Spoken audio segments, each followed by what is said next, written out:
muchas gracias antes que nada por No, ¿de qué? aceptar mi invitación a la entrevista. Ajá. Y prácticamente va a consistir en hablar sobre el modelo de CMMI. Ajá.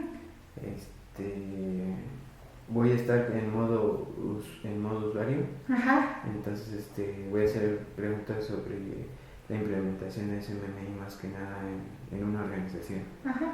Entonces la primera pregunta sería, de acuerdo a tu experiencia, ¿qué es lo que más se dificulta al implementar CMMI en una organización? Pues no solo es CMMI, cualquier modelo de calidad, lo más difícil es el cambio cultural, siempre es el cambio cultural, porque los humanos no estamos acostumbrados a que nos cambien los hábitos. Entonces, finalmente, un modelo de calidad, cualquiera que sea CMMI o sea cualquier otro, MONIS o cualquier otro, lo más difícil siempre es como esa resistencia al cambio de por qué tengo que adoptar algo o por qué tengo que hacer ciertos pasos y antes no lo hacía. Okay. Y de alguna manera todas las organizaciones pues tienen resultados, ¿no? Okay. Y en este caso, ¿cuáles serían algunas recomendaciones o tips que tú pudieras dar al momento de que se llegue a presentar esa resistencia dentro de la organización? Yo creo que es muy importante que las organizaciones, en particular la dirección, que es algo como que no siempre queda claro, al menos para varios de nuestros clientes, a lo mejor lo quieren porque se los pidieron en una licitación o lo quieren porque pues está de moda. Pero yo creo que es bien importante que la dirección en particular tenga muy claro para qué quiere lograr un modelo de calidad, en este caso CMMI, ¿no? Sí. Pero ¿qué es lo que van a obtener? O sea, ¿qué quieren? ¿Quieren tener mejor calidad? ¿Quieren tener mejor control de los efectos? ¿Quieren tener mejor control de los costos? ¿Qué es eso por la razón de negocio por la que quieren tenerlo controlado? Okay. Ya teniendo bien claro eso, entonces es más fácil comunicarle a la organización, a su gente, por qué lo están haciendo. Okay. Y entonces lo ligas con una razón de la vida diaria y algo que realmente le va a traer beneficios a la organización. Okay. ¿No? Entonces, antes que nada, definir qué es lo que quiere la organización, hacia dónde va la organización. Exacto, hacia dónde va. Yo creo que eso es como algo que pues muchas veces las organizaciones dicen, pues es que necesito ganar una licitación y me están pidiendo CMMI. Pero bien a bien, pues ni sé por qué, ¿no? Y de repente, pues sí se te hace como más pesado porque tienes que cambiar hábitos, porque pues tienes que seguir procesos, porque pues a todos nos gusta seguir procesos y aunque te guste, aunque seas disciplinado, te harta un poco el tener que seguir ciertas cosas, ¿no? Entonces tienes que tener como muy claro eso.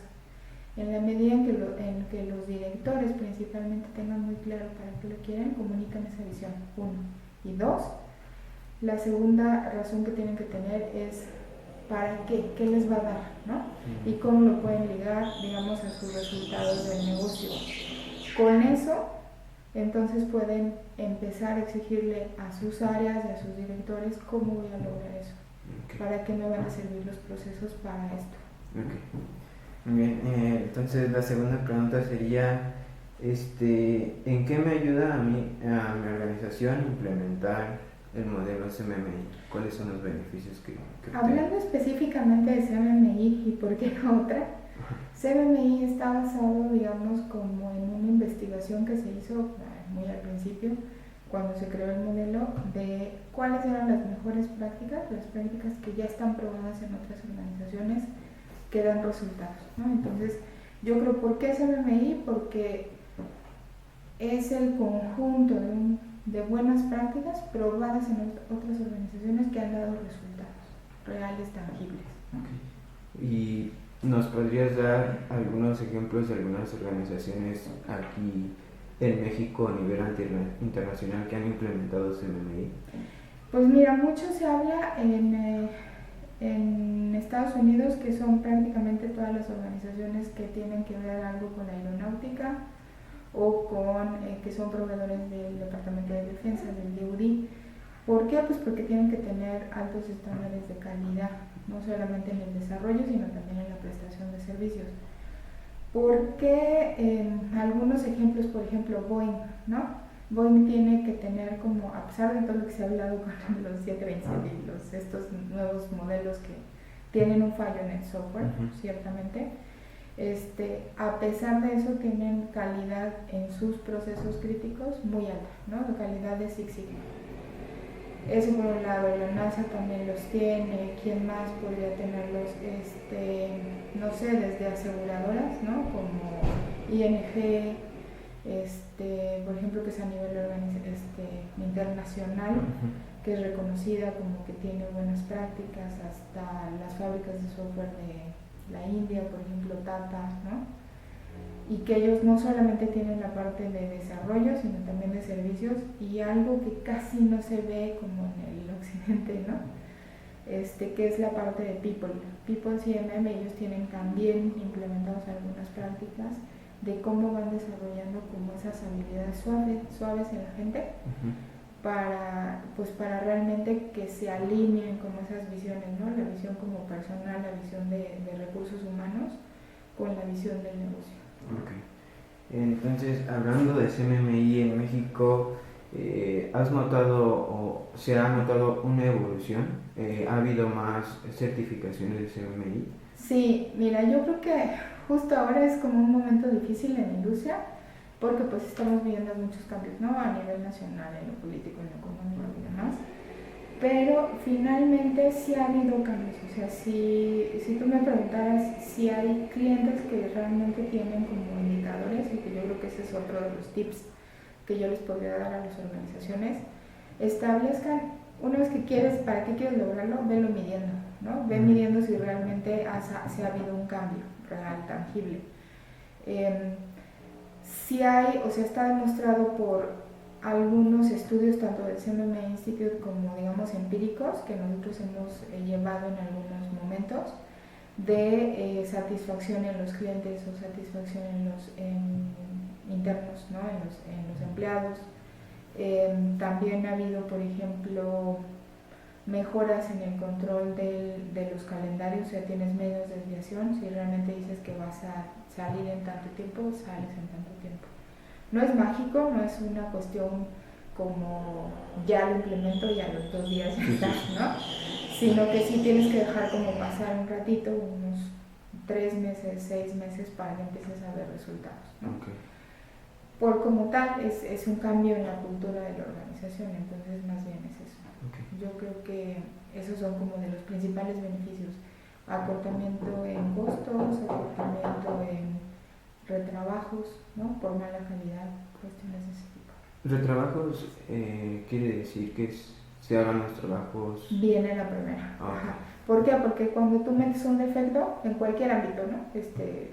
Si haces mal un escrito, te lo corrigen y tienes que volver a trabajar, ¿no? Sobre eso. Cuando sacas mal un software, pues entonces no sirve como debería, tienes que volver a corregir, ¿no? Okay. Entonces ese tiempo, digamos, que tardas en volver a corregir lo que ya estaba, y que tienes un chance de meterle más defectos a algo que ya estaba bien, pues digamos que eso lo mides contra el tiempo o el costo que tienes asociado por cada recurso, y entonces se hace un costo de trabajo. Ok, perfecto. Otra de las preguntas es, ¿CMMI solo se puede implementar para organizaciones que se dediquen a las tecnologías de información? No. ¿O qué tipo de organizaciones pueden implementar CMMI? Pues es una pregunta un poco tricky, porque ciertamente el modelo surge a partir del ámbito, ¿no? De tecnologías de información, ciertamente para la parte de desarrollo. Sin embargo, después, con el tiempo, por ahí del 2003 más o menos, sacan un nuevo modelo que es como el complemento de servicios. Muchos lo comparan con ITIL, porque era la parte que había en ese momento como de servicios de tecnología de información. Pero algo que yo creo que se puede hacer con CMMI es, lo puedes implementar en cualquier empresa de servicios, y el 80% de las organizaciones son los de servicios. Entonces no importa si tú implementas un hosting, que es propiamente de TI, o si implementas una capacitación, un servicio diversión, lo que sea, puedes tener ciertas prácticas. A lo mejor no te aplican todas, pero sí hace sentido algunas, ¿no? Okay. Otra de las preguntas es, ¿por qué SMMI 2.0 se basa en la capacidad? Este es un concepto malentendido. No solamente es la versión 2.0, en realidad la capacidad ha estado presente en el modelo desde su inicio. Cuando tú ves la evolución del CMMI, he estado presente como desde uno de los dos modelos que lo crearon, ¿no? Uno era ciertamente el CMMI para desarrollo, que era más bien escalonado, y donde viene como este boom de lo escalonado y los modelos de madurez.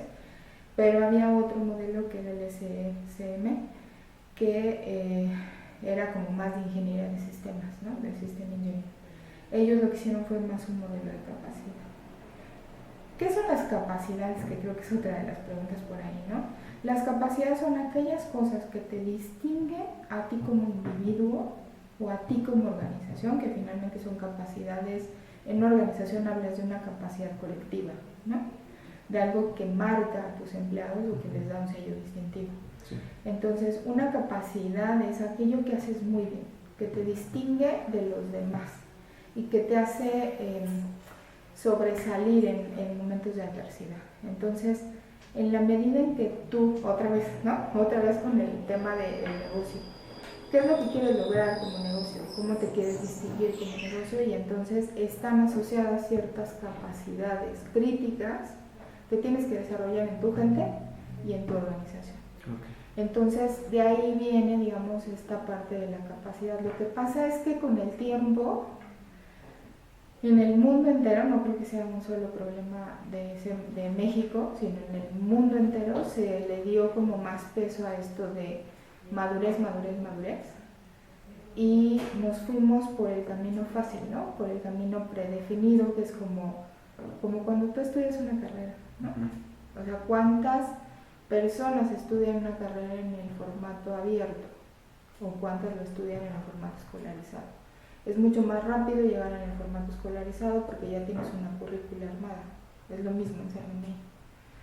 Mientras que en el formato abierto a lo mejor te tardas más por las circunstancias que la vida te haya llevado, pero te vas tomando aquellas cosas que a lo mejor te gustan más o en las que eres más fuerte. Obviamente va a haber ciertas cosas en las que tienes una seriación y vas a necesitar primero como los fundamentos, ¿no? Pero esa es la idea de la capacidad. O sea, la capacidad es identifica en que eres fuerte, velo creciendo y luego vete armando de aquellas otras cosas que lo complementan. Y aquí en este punto, ¿cómo CMMI te puede ayudar a desarrollar o a explotar esas capacidades que tiene tu organización? Esa es una pregunta muy interesante. Yo creo que otra vez volvemos al punto de CMMI, independientemente de cuál sea el modelo de madurez. Yo creo que algo que le falta en general a las organizaciones es cuestionarse eso, ¿no? ¿Para qué estamos aquí? ¿Cuál es nuestra misión? ¿Cuál es nuestra visión? ¿Cuáles son entonces, si quiero construir esa misión, generar esa misión y construir esa visión, llegar algún día a esa visión? ¿Qué es lo que quiero crear en mi gente y en mí como organización? Entonces, con eso tú estableces como los fundamentos de cuál es mi estrategia para llegar ahí. Voy creando cuáles son esos fundamentos o esas capacidades, pero de conocimiento, de estructura, ¿no? de know-how, de qué es lo que yo como organización necesito que me reconozcan. Okay. Y entonces con eso construyes como tu mapa de ruta. A partir de ahí, entonces tú puedes empezar a decir esto y esto y esto y esto son las cosas que a mí me hace falta fortalecer o las cosas en las que soy fuerte y necesito ser más fuerte todavía, ¿no? Y evolucionarlas, que es un poco, este concepto de la capacidad está basado como en cómo nosotros como seres humanos aprendemos, ¿no? O sea, para ser un buen escritor tú necesitas empezar como todos los demás, ¿no? Generar como trazos, a controlar la mano, después a lo mejor a tener una buena ortografía, a tener una buena redacción, pero van sobre los cimientos de que primero tú aprendiste unas ciertas bases. Okay. Perfecto.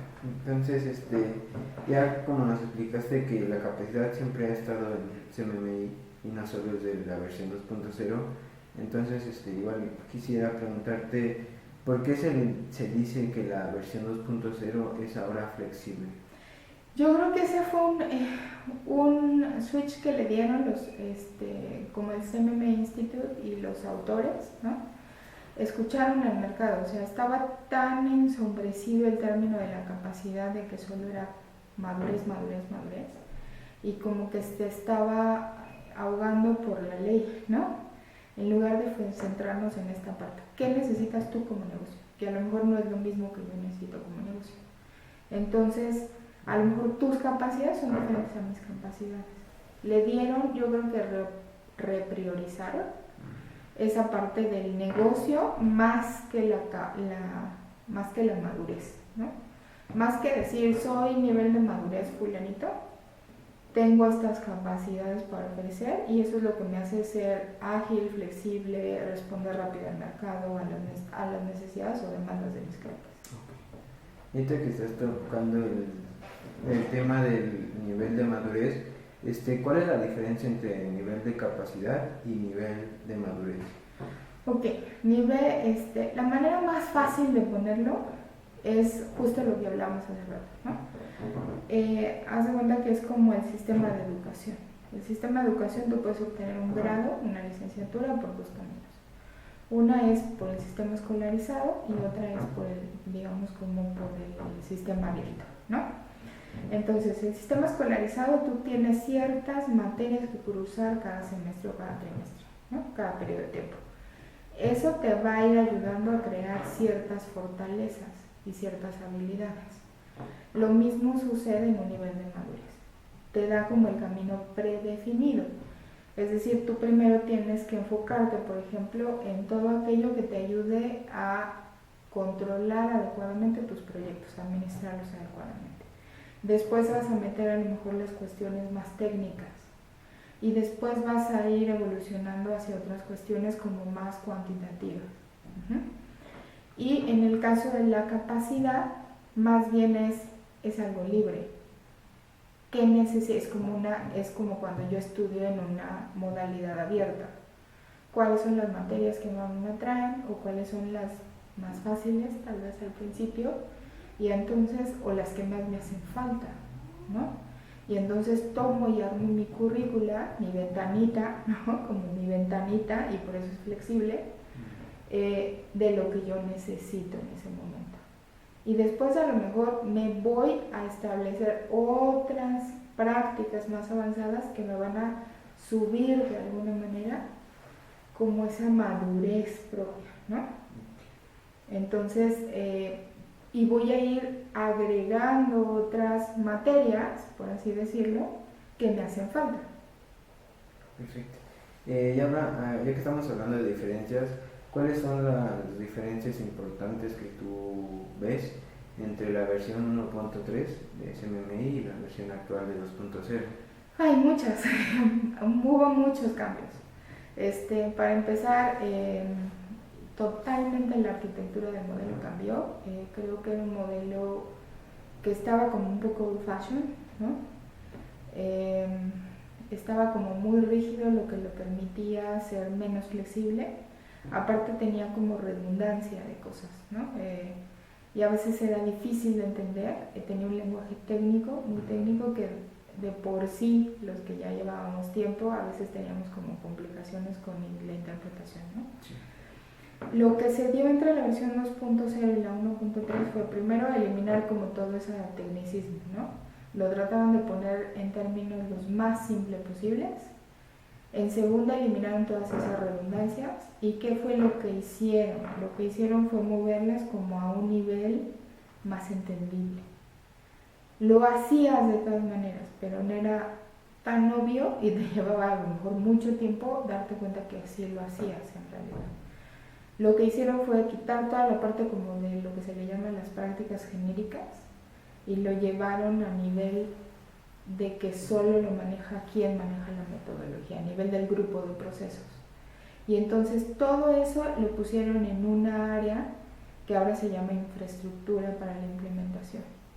Y el cambio yo creo que más fuerte que hubo fue tener claridad, que es algo que yo creo que es de las cosas que a mí en lo personal más me gusta, y creo que a toda la gente que yo he capacitado hasta el momento le gusta más. Es muy claro en el rol que tiene que tener la dirección, la alta dirección, quien se compromete a decir por qué lo quiero. O sea, tener eso muy claro, porque en la versión 1.3 no estaba claro, estaba como escondido y como que asumía que tenías que tenerlo. Y aquí, no, aquí en la versión 2.0 es, si tú quieres hacer esto, entonces comprométete tú, porque tu gente te va a seguir a ti, no al revés, ¿no? Okay. En este punto, si mi organización ya tiene logrado un nivel en la versión 1.3, ¿cómo hago la transición a la versión 2.0? Es decir, el nivel que ya tengo en la versión 1.3 baja, subo, o cómo llego a hacer esa transición a la versión nueva. Mira, hay una guía para las organizaciones que están, digamos, transicionando hacia una versión a otra. Hay una guía de mapeo, en donde tú vas a ver práctica por práctica en dónde quedaron las que ya tenías, ahora en dónde están, ¿no? Algunas áreas, digamos, o algunas buenas prácticas se volvieron de uso común. Entonces puede ser que si tú antes eras CMMI para desarrollo, tengas algunas, pero te hacen falta otras que estaban antes solo en servicios.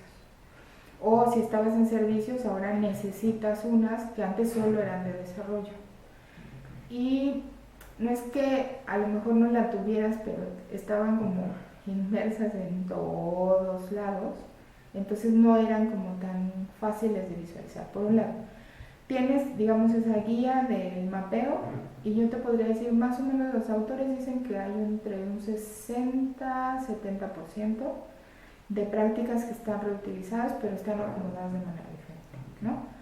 Lo más fuerte es el compromiso de la dirección. Ese sí no está.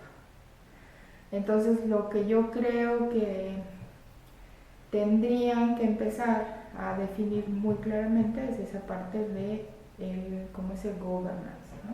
Que de hecho se llama así la nueva práctica, que es el gobierno, y por qué quiero tener, digamos, esas buenas prácticas en mi organización. Eso es como lo más difícil, que antes estaba asumido y no estaba claro que el modelo te lo pedía. Algunos evaluadores te lo pedían muy claramente, otros no tanto, y como que podrías medio hacer ahí cheating, ¿no? Ahora creo que esa parte está como muy clara de cuál es el rol que tiene que jugar la dirección en esa parte. Okay. Hablando de governance, ¿cuáles son las nuevas prácticas que se integraron a la versión 2.0? ¿Existe otra parte de la que ya mencionaste? Sí, esta que te decía yo, de la parte donde se metió como todo lo redundante y se le puso aparte como esta parte de la infraestructura de la implementación, que antes estaba como en lo genérico y entonces era para una y para todas, ¿no? Y ahora lo que se hizo fue como definir claramente quién era el responsable y a qué nivel se iba a realizar.